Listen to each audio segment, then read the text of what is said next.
ऐसी बरसातों में कैसा लगता है, ऐसा लगता है तुम बनते बादल, मेरे बदन को भिगो के मुझे छेड़ रहे हो, छेड़ रहे हो। সকালবেলায় ফারাক্কা ব্যারেজের ভিউ মিস করে আমি উঠে পড়ি সকাল 7:30 নাগাদ, এবং আমাদের ট্রেনটি তখন দেখি যে 1 ঘন্টা লেটে চলছে। শিয়ালদা থেকে এনজেপি যাওয়ার সময় রাত্রেবেলায় আমাদের ফেস করতে হয় আবার বৃষ্টি, তাই ঠিক সময়ে ঘুম না আসায় আমাদের গরম ও খুব লাগছিল, তাই ভোরবেলার দিকে আমরা সবাই ঘুমিয়ে পড়ি এবং 7:30-7টার দিক করে উঠে পড়ি। ঘুম থেকে উঠে আমরা কেউ বুঝতেই পারিনি যে আমাদের সামনে আছে এত বড় একটা বিপদ, যার কারণে আমাদের ট্রেন প্রায় 2 ঘন্টা লেটে নিউ জলপাইগুড়ি স্টেশনে পৌঁছে। নিউ জলপাইগুড়ি থেকে 123 কিলোমিটার দূরে বিহারের তেলতা স্টেশনে আমাদের দার্জিলিং মেলের ইঞ্জিন খারাপ হয়ে যায়, যার কারণে এই তেলতা স্টেশনে আমাদের দার্জিলিং মেল দাঁড়িয়ে থাকে প্রায় 1 ঘন্টা। এখানে আমাদের ইঞ্জিন খারাপ হয়ে গেছে, ইঞ্জিন চেঞ্জ হবে। দার্জিলিং মেলের ইঞ্জিন খারাপ,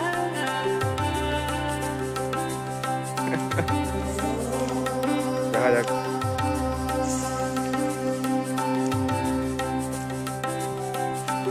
এটা হচ্ছে নতুন ইঞ্জিন, আর এখন লাগানো আছে পুরনো ইঞ্জিন।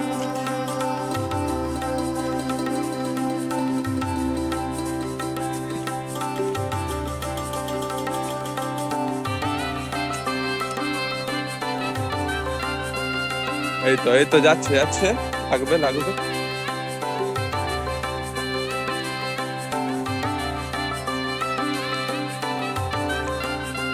সামনে আবার কি ট্রেন দাঁড়িয়ে যাচ্ছে।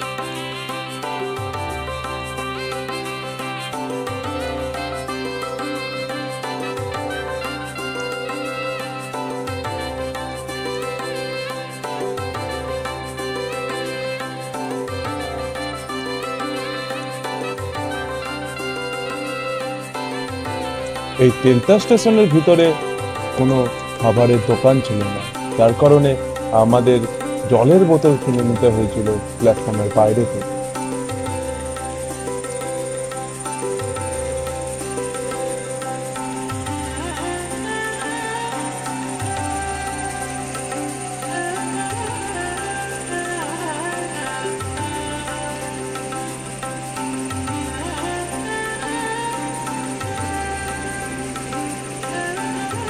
লেগে গেছে না লাগবে? লেগে গেছে না লাগবে?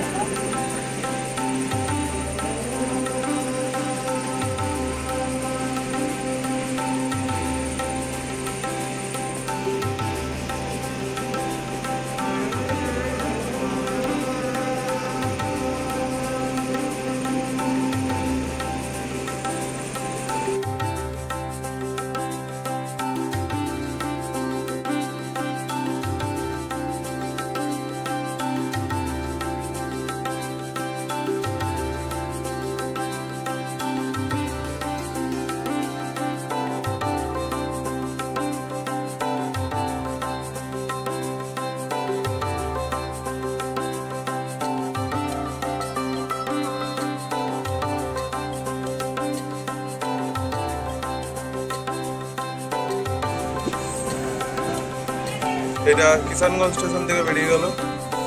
Kishanganj station, next stoppage NJP, new Jalpaiguri.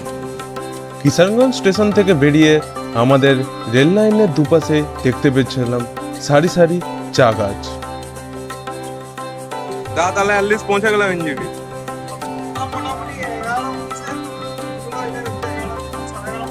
আমাদের সময় ছিল 8:30টায়, 8:30 থেকে 11:30টার সময় আমরা 3 ঘন্টা। আর কি করা যাবে? এত লেটের ব্যাপারে কি বলবেন? ওই তো পার দিতে পেরেছি, পার দিতে পেরেছি। নিউ জলপাইগুড়ি স্টেশন, সকাল 11:28।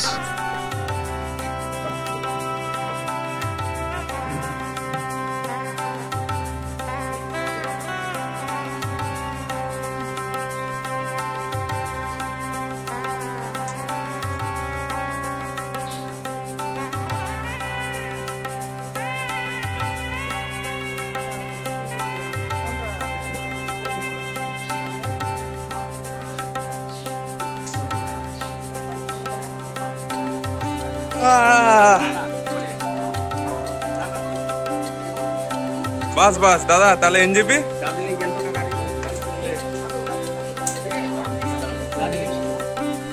নির্ধারিত সময় থেকে প্রায় 3 ঘন্টা লেটে আমরা নিউ জলপাইগুড়ি জাংশনে পৌঁছাই। নিউ জলপাইগুড়ি জাংশনে দার্জিলিং মেলের সময় ছিল সকাল 8:15, কিন্তু নিউ জলপাইগুড়ি স্টেশনে আমাদের দার্জিলিং মেল পৌঁছয় সকাল 11:28। দাদা কতক্ষণের রাস্তা? 4 ঘন্টার রাস্তা। কত কিলোমিটার হবে?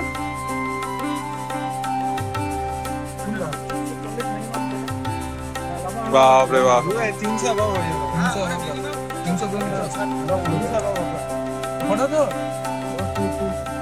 এটি হলো তখন যখন আমরা নিউ জলপাইগুড়ি জাংশন থেকে শিলিগুড়িতে প্রবেশ করি। এই রাস্তাটা দিয়ে যাওয়ার সময় আমরা শিলিগুড়ির কতটা গুরুত্বপূর্ণ ভারতের জন্য সেটা বুঝতে পারি। 2017 ইন্ডিয়া চায়না দোকলাম ক্রাইসিসের পরে শিলিগুড়ি, যেটা ইন্ডিয়া চিকেন নেক বা শিলিগুড়ি করিডোর, এটি খুবই স্ট্র্যাটেজিক প্লেস হয়ে যায় ইন্ডিয়ার জন্য, যেটা 60 কিলোমিটার লম্বা এবং 20 কিলোমিটার চওড়া। এবং এই শিলিগুড়ি করিডোরের জন্য আমরা অরুণাচল প্রদেশ, আসাম, মেঘালয়ের মতো রাজ্যগুলির সাথে খুবই সহজেই কানেক্টেড থাকতে পারি। এবং এই রাস্তাটা শিলিগুড়ি করিডোরের খুব কাছে হওয়ায় রাস্তার দুপাশেই আমরা দেখতে পাই প্রচুর পরিমাণে আর্মি ক্যাম্প, এবং এই জঙ্গলের মধ্যেই ছিল শিলিগুড়ির বেঙ্গল সাফারি। এই রাস্তার দুপাশে আর্মি বেস থাকায় আমার মনে হয় যে আমার ফোনের 2টো টাওয়ারই উড়ে গেছিল। একটা বিএসএনএল সিম ছিল এবং একটা এয়ারটেল সিম। কোনো সিমেই আমরা টাওয়ার পাচ্ছিলাম না।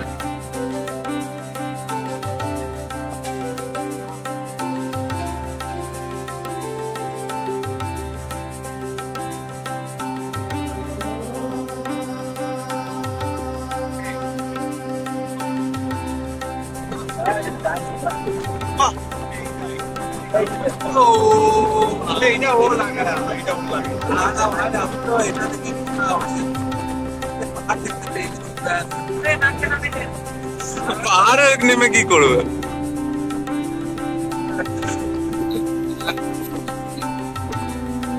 এই ব্রিজটির নাম হলো সেবক খোলা সেবক পিক, এবং এই নদীটার নাম হলো সেবক খোলা নদী, এবং এই নদীটি কিছু দূরেই তিস্তা নদীতে মিশেছে।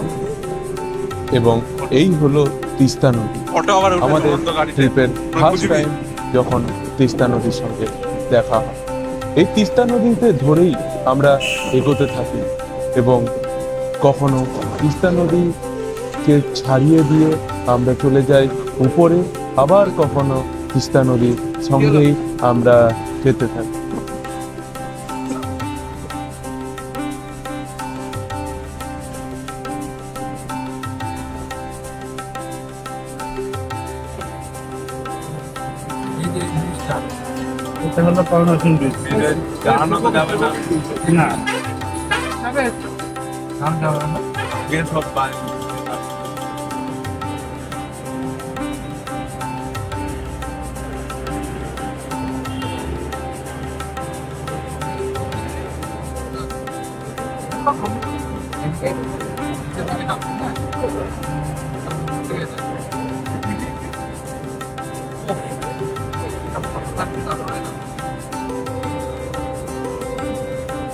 অটো কি করে আপনি চলাতে পারেন? ফ্ল্যাশ গুলো অনেক তো ওই যে ফ্ল্যাশ গুলো হ্যাঁ ফ্ল্যাশ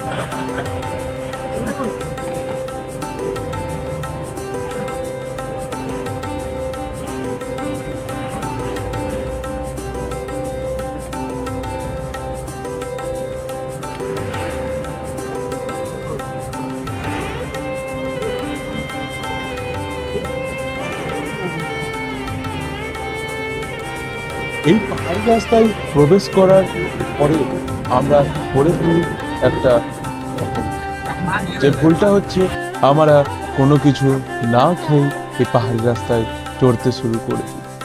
আমাদের মেন টার্গেট ছিল টিফিন করব, তো ডাইরেক্ট মোমো খাবো, কিন্তু আমরা এই পাহাড়ি রাস্তায় ওঠার আগে সেরকম ভালো মোমোর দোকান পাইনি। যে কারণে আমাদের ড্রাইভার দাদা বলল যে এই পাহাড় দিয়ে উপরে উঠে কিছু দূর গিয়ে আমরা খুবই একটা ভালো মোমোর দোকান পাবো, এবং সেই মোমোর দোকান থেকে ভিউ খুব সুন্দর হবে। তাই আমরা ড্রাইভার দাদার কথা শুনে আমরা চলে গেলাম খালি পেটে এই পাহাড়ি রাস্তায়। কিন্তু এই পাহাড়ি রাস্তায় খালি পেটে ওঠার কি যে জ্বালা, সেটা আমরা প্রথমবার বুঝতে পারি। আমাদের ড্রাইভার দাদা বলেছিল যে 10 মিনিট পরেই দোকান পেয়ে যাবে, কিন্তু সে দাদা গাড়ি চালিয়ে যাচ্ছে, কিন্তু দোকান আর আসছে না। আর এই খালি পিঠে থাকার জন্য এবং সারা রাত অত ট্রাভেল করার জন্য একজনের শরীর কিন্তু খারাপ হচ্ছিল, কিন্তু সে বলছিল না। কিছুক্ষণ পরে বলবো আমি কার শরীর খারাপ হচ্ছিল। লাগিয়েছে না ওইখানে ওইগুলো সব। এটা আমাদের হাইড্রাল পাওয়ার প্ল্যান্ট আছে নাকি? এই তো হাইড্রাল পাওয়ার প্ল্যান্ট। নদীতে হাইড্রাল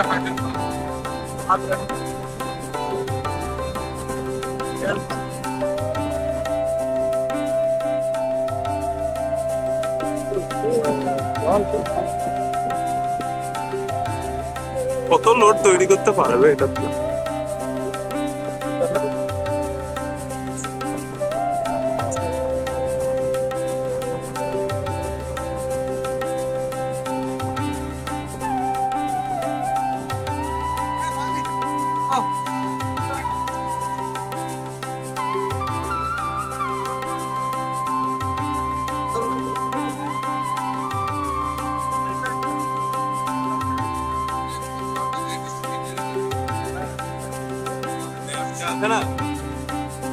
নিউ জলপাইগুড়ি স্টেশন থেকে প্রায় আধ ঘন্টা 45 মিনিট পর আমরা পৌঁছালাম আমাদের টিফিন করার জন্য ড্রাইভার দাদা যে জায়গা বলেছিল সেখানে। সেই জায়গা থেকে ভিউও খুব অসাধারণ ছিল। একটা ছোট্ট টাইম ল্যাপস আপনাদের জন্য অ্যাড করলাম।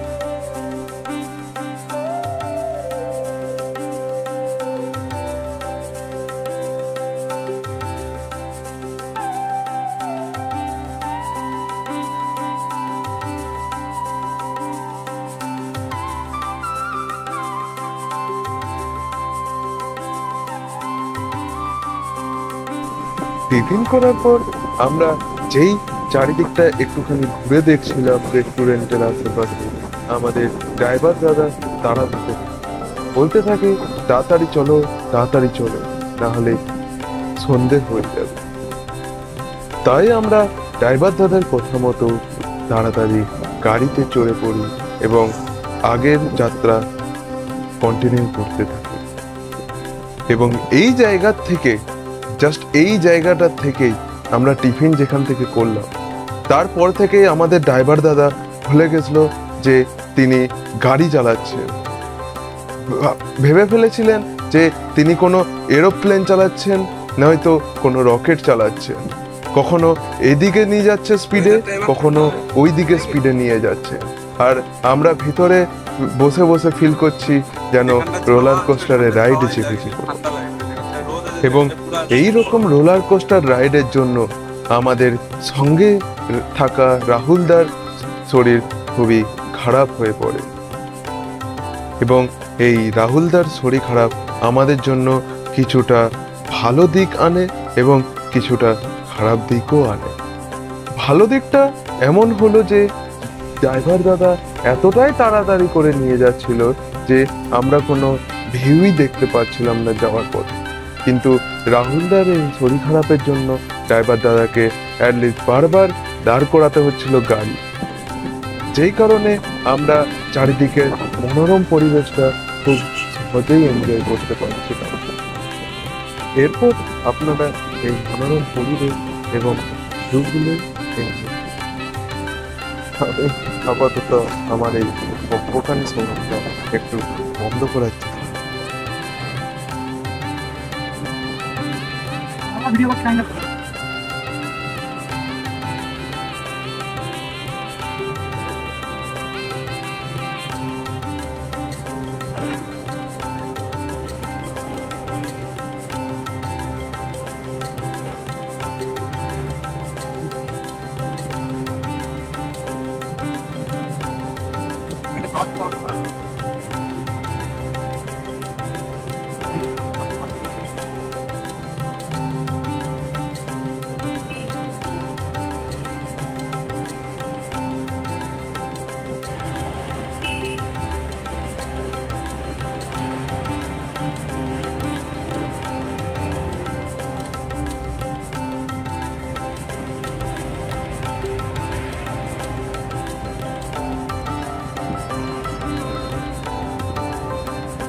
ये चालू है हाँ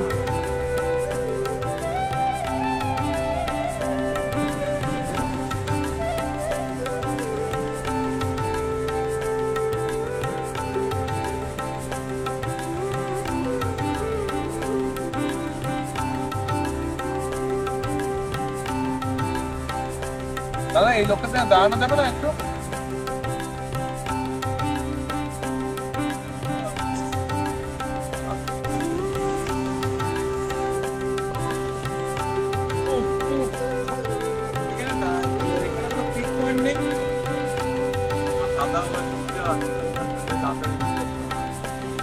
করবো যত করবো ততই থাকবে কি ছাড়বো আর কি করবো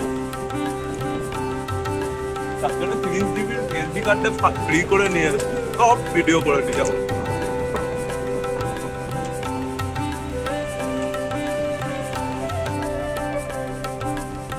পাহাড়গুলো এখন নিচু হয়ে গেছে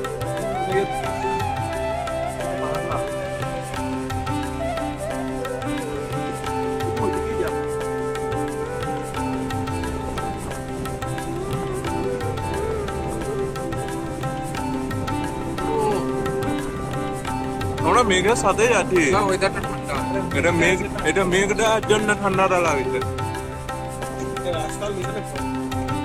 এই তো মনিস্ট্রি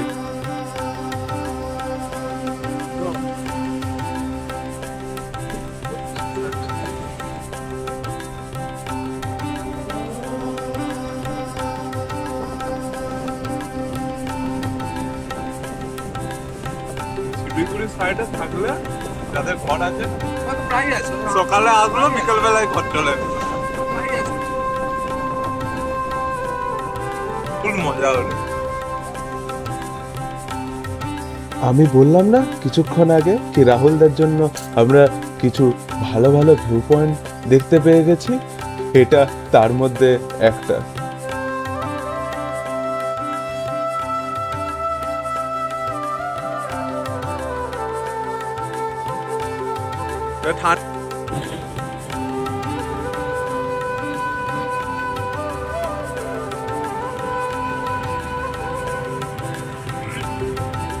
ভিডিওটা করে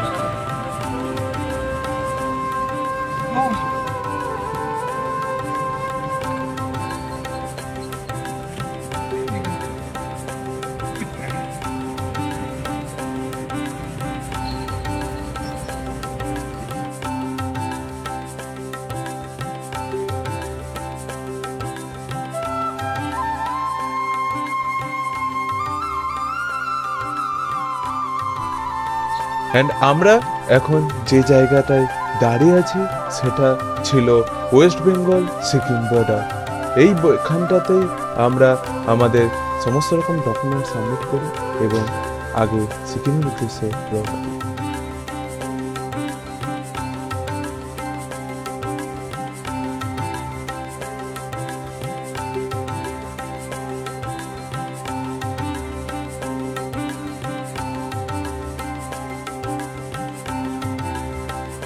অ্যান্ড এখানে যে জল যাওয়ার সাউন্ডটা শুনতে পাওয়া যাচ্ছে সেটা হলো পাশের নদী বয়ে যাওয়ার শব্দ।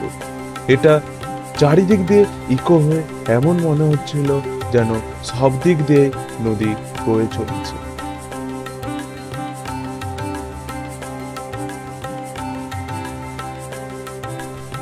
এই ব্রিজটাই হলো সিকিম ওয়েস্ট বেঙ্গলের বর্ডার লাইনের একটা অংশ স্বরূপ।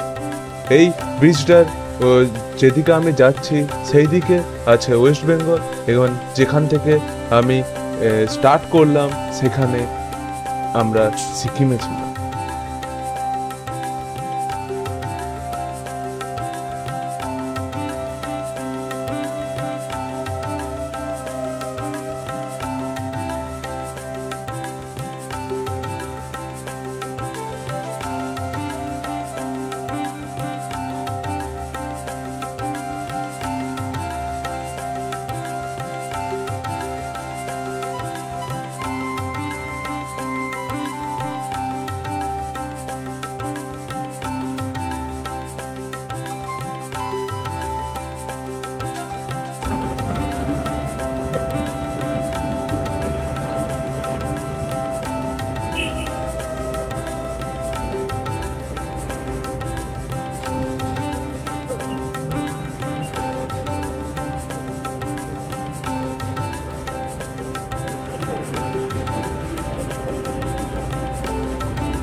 আর স্নান করতে হবে স্নান তো করবো এমন ঠান্ডা জলটা থাকলো না গিজার থাকবে গিজার নেই, গিজার থাকবে না,